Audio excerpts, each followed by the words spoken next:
ஹீரோல bike வாங்கினா சும்மா cooling glass லம்பிட்டுட்டு ஜம்முன்னு சும்மா ஹீரோ மாதிரி சூப்பரா போலாம். டிவிஎஸ்ல பைக் வாங்கினா சும்மா குதிரையில குச்சின்னு போற மாதிரி சும்மா குதிச்சுக்கிட்டே போலாம் ரைடிங்ல. ஹாண்டால பைக் வாங்கினா ஒட்டமா சும்மா ஜூன்னு பறக்கிற மாதிரி பறக்கிற ஃபீலை கொடுத்துட்டு பறந்துகிட்டு போற மாதிரி இருக்கும் பைக்ல.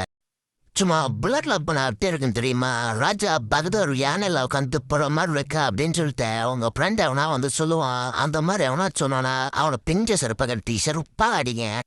இந்த வண்டியை வாங்கிட்டு இந்த வண்டிக்கு வந்து பார்த்தீங்கன்னா ஒரு வண்டி போட்டு வர நிலைமை எல்லாம் இருக்குது இந்த ராயல் என்ஃபீல்டோட நிலைமை. ஏன்னா சர்வீஸ் அந்த லட்சணத்துல தான் இருக்குது ராயல் என்ஃபீல்டில்.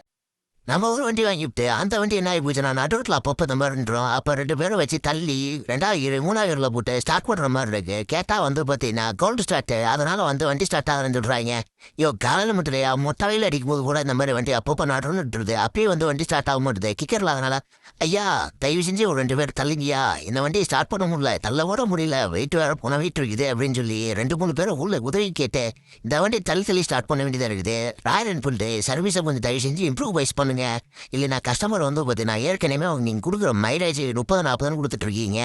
அது மட்டும் இல்லாமல் விலையும் அதிகம். இது இல்லாமல் இந்த பிரச்சனைகளும் சர்வீஸில் கொண்டு வந்துட்டு இருந்தீங்கன்னா கஸ்டமர் எப்படி தான் வந்து இந்த வண்டி வச்சு மேய்க்கிறதுன்னு தெரில.